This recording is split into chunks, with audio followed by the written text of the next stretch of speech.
আজি সভাৰ মাননীয় সভাপতি আৰু দেশৰ বিভিন্ন প্ৰান্তৰ পৰা অহা মাননীয় বিশিষ্ট ব্যক্তিসকল আৰু এই সংগঠনৰ কৰ্মকৰ্তাসকল আৰু আজি সভাত উপস্থিত থকা অনুসূচিত জাতি আৰু জনজাতি শুভাকাংক্ষী ব্যক্তিসকল জয়তে মই আপোনালোক আটাইলৈকে আন্তৰিক অভিনন্দন জ্ঞাপন কৰিছোঁ।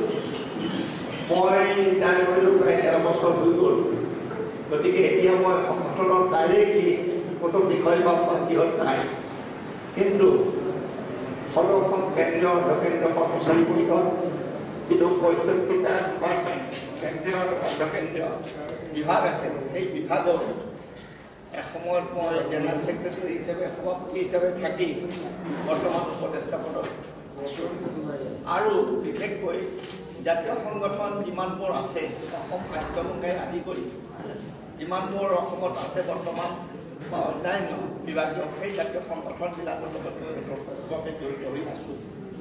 আৰু এটা কথাই আছে যে য'ত অন্যায় হৈ আছে, অন্যায় অবিচাৰ বা য'ত জাতীয় সমস্যাবিলাক জড়িত হৈ আছে, এই ক্ষেত্ৰত মই এতিয়াও অৱসৰ জীৱনটো তাতেই কটাই দি আছোঁ ৰাইজৰ সহযোগত আৰু ৰাইজৰ মংগলাৰ্থে যিকোনো কামতে আমি এই কথাবিলাকৰ প্ৰতিবাদ জনাই আমি যি ধৰণে সহায় কৰিব পাৰোঁ সেইধৰণে আছোঁ।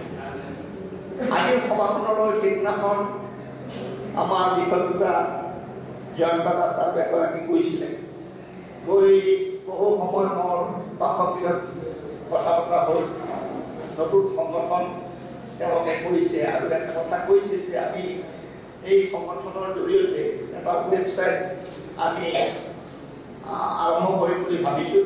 বিভিন্ন সমস্যাবিলাক জাতীয় সমস্যা আমাৰ যিটো জাতিগত যিখিনি অনুসূচিত জাতি বা জনজাতিৰ সমস্যা যিবিলাক আছে সেই সমস্যাবিলাক যাতে জনসাধাৰণৰ ওচৰলৈ নিব পাৰোঁ, বিভিন্ন ক্ষেত্ৰত সহজতে এই কথাবিলাক আহিব পাৰে, জানিব পাৰে, অশিক্ষিত সমাজখনক আমি যাতে আমি আগুৱাই নিব পাৰোঁ বা শিক্ষিত কৰিব পাৰোঁ, এই কথাবিলাকৰ কাৰণে তেওঁলোকে ৱেবছাইট খুব ভালেই পালোঁ কথাটো। আৰু তেখেতক এটাই কথা কৈছোঁ আমি যে আমি অনুসূচিত জাতি, এতিয়া কথা হ'ল যে আমি দেখিছোঁ অনুসূচিত জাতি ভাৰতবৰ্ষ স্বাধীন হোৱাৰ পিছৰ পৰা আমাৰ বাবা আম্বেদকাৰৰ কথা যিটো ক'লে যে তেখেতেই আজি অনুসূচিত জাতি জনজাতিক যিটো সুৰক্ষা দি গৈছে, তেওঁলোকে এই সুৰক্ষাৰ কাৰণেই হয়তো আজি গৈছে। কাৰণ এই ব্যৱস্থাটো তেওঁ হয়তো সাময়িকভাৱে কৰিছিলে, ভবা নাছিলে 10 বছৰৰ কাৰণে তেখেতে এই সংবিধানৰ যিবিলাক সন্নিৱিষ্ট কৰিছে, ভাবিছে যে 10 বছৰৰ ভিতৰত গোটেইখিনি সমাজ হ'ব। কিন্তু 10 বছৰ হ'ল, আজি 60 বছৰ হ'ল। 60 বছৰ হোৱাৰ পিছত আমি জানো আমাৰ যিবিলাক আমাৰ কাৰণে যিবিলাক অবিচাৰ হৈছে সেই অবিচাৰৰ পৰা আমি মুক্ত হ'ব পাৰিছোঁ নেকি? নাই। আৰু সেইকাৰণে সংগঠন লাগে, সংগঠনবিলাকৰ প্ৰয়োজন আছে। বহুতো সংগঠন আছে অসমতো, বিশেষকৈ অনুসূচিত জাতি চৰকাৰী স্বীকৃতিৰ প্ৰাপ্ত সংগঠন আছে, জাতি পৰিষদ আছে। যে জাতি পৰিষদ আছে আৰু সেই হিচাপে চৰকাৰৰ লগত যিটো আমাৰ নিগম অনুসূচিত জাতিৰ কাৰণে আছে, যে বিভিন্ন আঁচনি বিভিন্ন কৰ্মক্ষেত্ৰত কি ধৰণে সহায় কৰিব পাৰে, দৰিদ্ৰৰ আমাৰ মানুহখিনি কেনেকৈ সহায় কৰিব পাৰে। কিন্তু এই আটাইখিনি এতিয়া দেখিছোঁ বগা হাতীত পৰিণত হৈছে, কোনো কাম নাই। তেওঁলোক প্ৰতিবাদ হৈ আছে, কিন্তু প্ৰতিবাদটো অকল এটা সংগঠনে প্ৰতিবাদ কৰিলেতো নহ'ব। সংগঠনটোৰ শৃংখলাবদ্ধভাৱে আমি ঐক্যবদ্ধভাৱে যেতিয়ালৈকে আমি প্ৰতিবাদ কৰিব নোৱাৰোঁ তেতিয়ালৈকে কাম নহয়। কাৰণ এই ক্ষেত্ৰত আমি দেখিছোঁ যে ইয়াত যিসকলে হয়তো এইবিলাকৰ ক্ষেত্ৰত ইতিমধ্যে চৰকাৰ ডাঙৰীয়াই কৈ গ'ল, আইনৰ দিশটো যিটো কৈছে সঠিকভাৱে তেওঁ গোটেইখিনি কথা উদ্ধৃতি দিছে যে আমি কিমানটো সচেতন আমি কিমানবোৰ এই ক্ষেত্ৰত যে আমাৰ অধিকাৰবিলাক আমি ইমপ্লিমেণ্ট কৰাৰ ক্ষেত্ৰত বা অধিকাৰবিলাক টাইপৰ ক্ষেত্ৰত কি ধৰণে আমি আগুৱাই যাব পাৰিম, এইবিলাকৰ ক্ষেত্ৰত আমি কিমান সচেতন। আৰু আমি আমাৰ মানুহবিলাকক সচেতন কৰাৰ কাৰণে যে যিবিলাক সংগঠন গঢ়ি উঠিছে সেই সংগঠনবিলাকে কিমান দূৰ কাম কৰিব পাৰিছে বা কেনেকুৱা ধৰণে আগবাঢ়িছে এই কথাবিলাকো লক্ষ্য কৰিব লাগিব। যে অনুসূচিত জাতিৰ কাৰণে অনুসূচিত ছাত্ৰ সংগঠন আছে, যুৱ ছাত্ৰ পৰিষদ আছে, কল্যাণ পৰিষদ আছে, আকৌ তেনেকৈ নতুন নতুন সংগঠন কিছুমান মহাসংঘ তেনেকৈ কৰিছে, বিভিন্ন সময়ত অনুসূচিত জাতিৰ কাৰণে বহুতো তেওঁলোকে আঁচনি বহুতো কথা কয়, কিন্তু কথা কোৱাৰ পিছত আমি দেখিছোঁ যে আমাৰ যিবিলাক অধিকাৰ বা আমাৰ জাতিটোৰ মানুহবিলাকে যিখিনি সা সুবিধাৰ পৰা বঞ্চিত হৈছে আজিলৈকে কিয় হৈছে। এতিয়া কথা অপ্ৰিয় হ'লেও কিছুমান কথা ক'ব লাগিব যে আজি হয়তো অন্ধ্ৰপ্ৰদেশৰ তেলেংগানা এখন ৰাজ্য গঠন কৰাৰ পিছতে অসমত জুই জ্বলিছে, অসমত উত্তৰ জুই জ্বলিছে। কিয় জ্বলিছে? কিয় জ্বলিলে? আমি যদি সঁচাকৈ চাওঁ যে বঞ্চনা আৰু বঞ্চনা তেওঁলোকক যি ধৰণে বঞ্চিত কৰি ৰাখিছে তাৰ উঠি উঠা জুই, কিন্তু আমি হিংসাত আমি প্ৰশ্ৰয় দিব নালাগে। সাংবিধানিকভাৱে আমি অহিংসা নীতি যি ধৰণে কৰিব পৰা যায় সেই ধৰণে প্ৰতিবাদ কৰিব লাগিব। কিন্তু বৰ্তমান চৰকাৰৰ এটা কথাই আমি দেখিছোঁ যে ইয়াত চৰকাৰখনে এনেকৈ যে আইন কানুনৰ মাজেদি নীতিগত হিচাপে যদি কোনোবাই কাম কৰিব খোজে তাত গুৰুত্ব নিদিয়ে, কোনো গুৰুত্ব নাই চৰকাৰৰ। চৰকাৰৰ প্ৰতিটো পদক্ষেপ এতিয়া ৰাইজৰ শুভ কামনা কৰি চৰকাৰ হ'ব লাগে, কিন্তু চৰকাৰে দেখিছোঁ যে তেওঁলোকৰ কেৱল ৰাজনৈতিক সা সুবিধাৰ কাৰণে তেওঁলোকে কৰি ৰাজনৈতিক সা সুবিধাৰ ক্ষেত্ৰত তেওঁলোকে সকলোখিনি কৰিব পাৰে, কিন্তু ৰাইজৰ যেতিয়া মংগলাৰ্থে কৰিব লাগিব সেই ক্ষেত্ৰত বিধি কথা প্ৰত্যেকটো ক্ষেত্ৰত। অসমত পৃথিৱী বিখ্যাত অসম আন্দোলন হৈ গ'ল, 6 বছৰীয়া আন্দোলন। পৃথিৱীত বহু ঠাইত আমি শুনিছোঁ, বিভিন্ন ঠাইৰ পৰা আহিছিলে, আমি প্ৰত্যক্ষভাৱে জড়িত আছিলোঁ যে এনে এটা সাংবিধানিক বিষয়, যিটো বিষয়ত আজি অসমৰ জনসাধাৰণ আজি সংখ্যালঘুত পৰিণত হৈ আছে, তেওঁলোকে জীৱন নিৰ্বাহৰ কাৰণে চিন্তা কৰিব লাগে। সেই 6 বছৰীয়া আন্দোলন আমি নষ্টাত হৈছোঁ। কিয় হ'ল?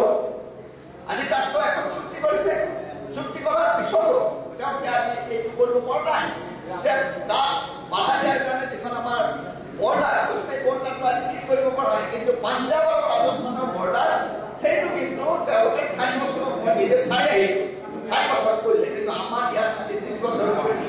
গতিকে এই বঞ্চনা জনসাধাৰণক গৈ বঞ্চনা কৰিব নালাগে। আৰু সেইকাৰণে কৈছোঁ যে অনুসূচিত জাতিৰ ক্ষেত্ৰত আইন বহুত আছে, কিন্তু আইন ৰক্ষকসকলে যিসকলে ৰক্ষণাবেক্ষণ দিয়ে তেওঁলোকে যদি কাম নকৰে তেতিয়াহ'লে তাৰ ব্যৱস্থা কি হ'ব? আজি বিভিন্ন আমাৰ অনুসূচিত জাতি বা জনজাতিৰ ছাত্ৰ ছাত্ৰীসকলৰ কাৰণে যিবিলাক বঞ্চিত হৈছে সেইবিলাকো মোৰ আজি উপস্থিত আছে। এই ক্ষেত্ৰত কি হৈছে পুংখানুপুংখভাৱে আপোনালোকে গম পাব, গোটেইখিনি গম পাব কেনেকুৱা ধৰণে। গতিকে আমাৰ জাতিৰ ভিতৰত শিক্ষিত সমাজ যদি শিক্ষাটো হৈছে মূল কথা, যদি শিক্ষাই নাপায় তেওঁ কেনেকৈ জ্ঞান পাব? আজি নেহেৰু আম্বেদকাৰ নামে তেখেতে যদি সংবিধানৰ ল মিনিষ্টাৰ নহ'লেহেঁতেন আজি এই আইনৰ যিবিলাক আমাৰ সুৰুঙা দিছে সেই সুৰুঙাবিলাকৰ পৰা আমি বঞ্চিত হ'লোৱে। কিন্তু তেখেতে দিছিলে, কিন্তু দিয়াৰ পিছতো আজি হোৱা নাই। যে বিভিন্ন ক্ষেত্ৰত যে আমি দেখিছোঁ যে এটা সময়ত যে আমাৰ জাতিৰ অনুসূচিত জাতি বা জনজাতিয়ে যে কুঁৱাৰ পৰা পানী আনিব নোৱাৰে, মানুহে পানী আনিব নোৱাৰে, তেওঁলোকক অস্পৃশ্য হিচাপে কৰে। কিন্তু আমি অসমৰ বিশেষকৈ জনসাধাৰণ হিচাপে এটা ভাগ্যৱান যে মহাপুৰুষ শংকৰদেৱৰ দৰে মাধৱদেৱৰ দৰে ব্যক্তি মহাপুৰুষ ইয়াত জন্ম পাইছিলে, সেই জাতিভেদ কথাটো ইয়াত কেনেকৈ নাই, ইমান ওপৰত আছিল। কিন্তু ভাৰতবৰ্ষত বিভিন্ন প্ৰশ্নত আমি যিটো দেখিছোঁ যে মানুহৰ যিটো বঞ্চনা চৰকাৰে তাত অৰিহণা যোগাইছে বিভিন্ন ক্ষেত্ৰত, কি ধৰণে হত্যা কৰিছে, লুণ্ঠন কৰিছে, কেনেকুৱা ধৰণে টকা পইচা কৰিছে, এইবিলাকৰ ক্ষেত্ৰত মানুহে চলাই চিৰদিনে ফাঁকি দি থাকিব নোৱাৰে।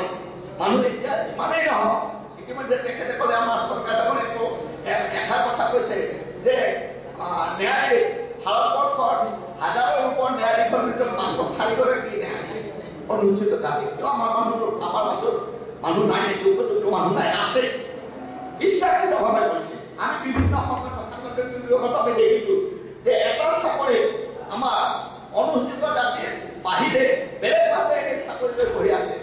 এনেকুৱা হৈছে যে PND ডিপাৰ্টমেণ্টত আমি প্ৰতিবাদ কৰাৰ পিছত সেই মানুহৰ চাকৰি গৈছে, কিন্তু সেই এটা বা দুটা কেছত হ'লেই নহ'ব। নীতিগত হিচাপে তেওঁলোকে যিটো চৰকাৰে যিখিনি সা সুবিধা তেওঁলোকে আমাক সহায় কৰিব লাগে, তেওঁলোকে আমাক সহযোগ কৰিব লাগে বিভিন্ন ক্ষেত্ৰত।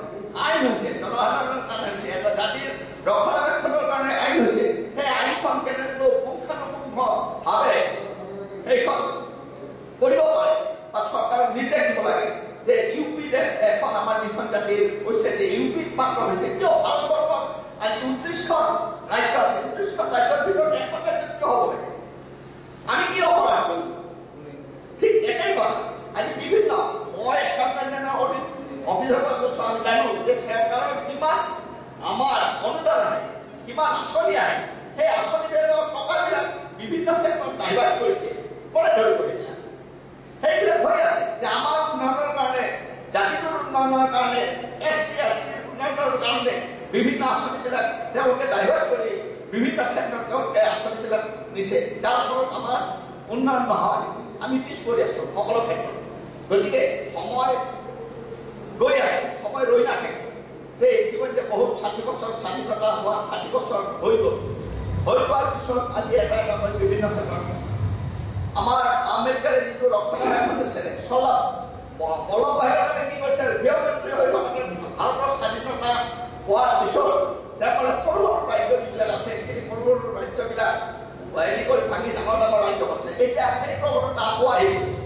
বিভিন্ন জাতি জনগোষ্ঠীয়ে বিচাৰিছে নিজা নিজা ৰাজ্যলৈকে নিজা নিজা ৰাজ্য কিন্তু শক্তিটো কেনেকৈ পায় শক্তিটো আমি যদি সকলো জাতি জনগোষ্ঠী সকলোকে যদি সমান দৃষ্টিৰে চৰকাৰে চায় সকলোকে সমান দৃষ্টিৰে যদি তেওঁলোকক উন্নয়ন দিশবিলাক আগুৱাই দিয়ে তেতিয়াহ'লে সেই ক্ষোভবিলাক মানুহৰ মাজত নাহে কিন্তু আজি ক্ষোভবিলাক বিভিন্ন ক্ষেত্ৰত অহাৰ কাৰণে তেওঁলোকে নিজৰ অস্তিত্বৰ কথা চিন্তা কৰিছে নিজৰ অস্তিত্ব আজি অসমবাসী আজি খিলঞ্জীয়া ব্যক্তিসকলে আমি চিন্তা কৰিব পাৰিছে যে ভাৰতীয় সংবিধানে যদি আমাক ৰক্ষা ব্যৱস্থা দিয়ে আমি অসমীয়া জাতি হিচাপে ইয়াত জীয়াই থাকিম নে নাথাকিম সন্দেহ হৈ গৈছে লাখ লাখ বাংলাদেশী কাজিৰ ৰক্ষণাবেক্ষণ দিছে চৰকাৰে ৰাজ্য চৰকাৰ দিছে কেন্দ্ৰীয় চৰকাৰ দিছে কিয় দিছে কিয় সোমাই আছে যে আজি কিছু বছৰ আজি হয়তো এই গণতান্ত্ৰিক নিৰ্বাচনৰ নামত আমি হয়তো আজি এইখিনি কৰিছোঁ কিন্তু 10 বছৰ পিছত আমি ঠিক বাংলাদেশী যিটো হৈছে সেইটো আমি বাংলাদেশী ৰূপান্তৰিত হ'ব গতিকে ইয়াৰ ব্যৱস্থা কিয় নহয়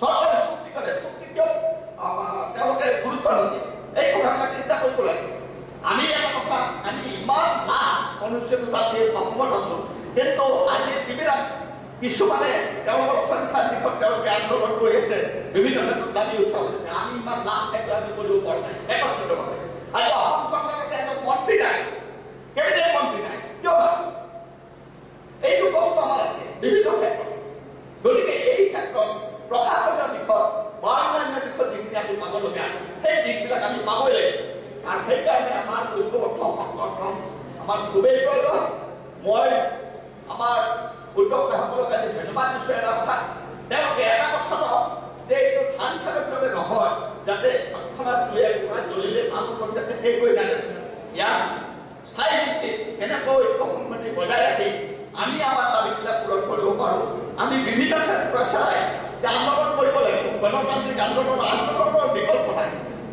পেটত ভোক লাগিলে যদি ল'ৰা ছোৱালীয়ে ভাগান দিয়ে তেতিয়াহ'লে মাক দেউতাকে বুজি নাপায় যে তেওঁ খবৰ কথা আমাৰো ঠিক তেনেকুৱা কথা আমি যিবিলাক প্ৰাপ্য অধিকাৰ সেই অধিকাৰৰ পৰা যদি বঞ্চিত হৈছোঁ এইবিলাক প্ৰত্যক্ষ হ'লোঁ আৰু এটা কথা বৰ সুন্দৰ কথা কৈছে যে আইন কানুনত যেতিয়া তেওঁ ধৈৰ্যটো লাগিবই নিম্ন কৰ্তব্য নহওক হাইকৰ্টত নহওক সুপ্ৰিম কৰ্টত যাব লাগিব পাবই লাগিব আমাক কি কৰিছিল INDT এখন কৰি যিখন INDT এখন যিজন ব্যক্তিয়ে সজাইছে সেইজন ব্যক্তিকে চৰকাৰে দুবাৰকৈ মন্ত্ৰীৰ পদত ৰাখিলে কিন্তু আল্টিমেটলি সুপ্ৰিম কোৰ্টে INDT এখন ৰিপিল কৰি দিলে সেইখন উঠাই দিলে গতিকে ন্যায় অন্যায় কোনটো আছিলে সেই কথাটো নিশ্চয় মানুহে বুজি পায় সকলোৱে বুজি পায়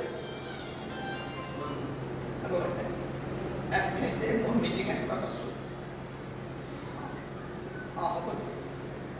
গতিকে আমাৰ এটা কথা আমি সভা সমিতি কৰোঁ সভা সমিতিত উপস্থিত থাকোঁ আমি জাগৰণ কৰিব লাগে প্ৰত্যেক ব্যক্তিৰ অন্তৰত যেতিয়া এটা কথা থাকিব যে এটা অন্যায় অফিচাৰৰ প্ৰতি যেতিয়া ঘৃণা ভাৱটো উপজিব অন্তৰত হৃদয়ত যেতিয়া হ'ব তেতিয়া আপুনি সফল হ'ব পাৰিব কিন্তু যেতিয়ালৈকে সেইটো নহয় যে আমাক মূলটো কিনিব নোৱাৰে সেইটো কথা লাগিব আজি 2 টকীয়া চাউল দি 6 টকীয়া চাউল দি আজি ৰাজনৈতিক দলে তেওঁলোকে মুনাফা অৰ্জন কৰিব বিচাৰিছে নিৰ্বাচনৰ সময়ত তেওঁলোকৰ MP লাগে MLA লাগে তেওঁ কোনোবাই কিবা কৰিছে সেইটো কথা নাই দিছে গতিকে 2 টকা চাউলৰ কাৰণে বা নিৰ্বাচনৰ আগেয়ে 100 টকা দলিয়াই দিলে তাৰ বিনিময়ত যে তেওঁলোকক অন্যায় কৰা ব্যক্তিসকলক দুৰ্নীতি কৰা ব্যক্তিসকলক আগুৱাই দি তেওঁলোকক আসনত বহাব সেইটো কেনেকুৱা হয় আজি লোকসভা ৰাজ্যসভা বিভিন্ন ক্ষেত্ৰত বিভিন্ন দুৰ্নীতিকাৰী বিভিন্ন ব্যক্তি কেছ চলি আছে তেওঁলোকৰ সেইবিলাকে আমাক শাসন কৰি আছে সাধাৰণ মানুহ নিৰীহ মানুহে ক'ব নোৱাৰে একো কথা ক'ব নোৱাৰে কিন্তু আমি পাৰিম যেতিয়া ঐক্যবদ্ধভাৱে আমি সংগ্ৰাম কৰিম ঐক্যবদ্ধভাৱে যেতিয়া এটা কথা লাগি থাকে তেতিয়া আমি নিশ্চয় এদিন নহয় ফলৱতী হ'ব পাৰিম। মই বিশেষ নকওঁ, আপোনালোক বিশেষকৈ আজি ইয়াত আমন্ত্ৰণ জনা আমাৰ অল চাব চেণ্ট্ৰেল চেণ্টাৰ এমপ্লয়িজ পৰিষদ যিটো সদৌ কেন্দ্ৰৰ কেন্দ্ৰ কৰ্মচাৰী পৰিষদ আমি বিভিন্ন দেশৰ দিশত সামাজিক কামত আমি লাগি আছোঁ। তাৰ উপৰি আমাৰ পৰিষদতো এটা আছে, আমাৰ আজি আছে ভাৰত চৰকাৰ ডাঙৰীয়া আছে, তেখেত চৰকাৰ ডাঙৰীয়া আপুনি অলপ থিয় দিন। তেখেত আমাৰ all Assam central central employees পৰিষদৰ যিটো পেঞ্চন আছে, পেঞ্চনৰ চেলত তেখেত বিভিন্ন ক্ষেত্ৰত তেখেত বিভিন্ন ক্ষেত্ৰত যাৰ পেঞ্চন বা অন্যান্য হেৰি হৈছে বিভিন্ন ডিপাৰ্টমেণ্টৰ ৰেলৱে হওক, PFD হওক, LIC, GIC, MCI, AG এই এটাই ডিপাৰ্টমেণ্ট আছে। সেই পেঞ্চন চেলৰ মানুহবিলাকৰ ক্ষেত্ৰত যথেষ্ট অন্যায় হয়। সেই অন্যায়ৰ ক্ষেত্ৰত চোৱামেলা কৰি থাকে আৰু সামূহিকভাৱে আমি সংগঠন হিচাপে আমি এই কথাবিলাকত বিভিন্ন ক্ষেত্ৰত আমি আগবাঢ়ি আছোঁ। আপোনালোকৰ যিহেতু মই নিজেই এজন অনুসূচিত জাতিৰ লোক হিচাপে সক্ৰিয় আৰু আমি এতিয়া মই কৈছোঁ যে ইতিমধ্যে আমি অৱসৰ লৈছোঁ নলোৱাতে আমি চৰকাৰক দিয়া নহয়, আৰু অৱসৰ লোৱাৰ পিছত আৰু চৰকাৰক দিয়াৰ বাবে প্ৰশ্নই গতিকে যিটো অন্যায়ৰ বিৰুদ্ধে বা অন্যায় কাজ বিভিন্ন ক্ষেত্ৰত দুৰ্নীতিৰ বিৰুদ্ধে আমি সদায় সজাগ থাকিব লাগিব আৰু আপোনালোকৰো সদায় সহায় সহযোগ আমি বিচাৰিম। আৰু আপোনালোকে যেতিয়া বিচাৰে তেতিয়া আপোনালোকক সহায় সহযোগ বৰ্তমানে আমি সহায় কৰিবলৈ আশ্বাস দিছোঁ। ধন্যবাদ। জয় হিন্দ।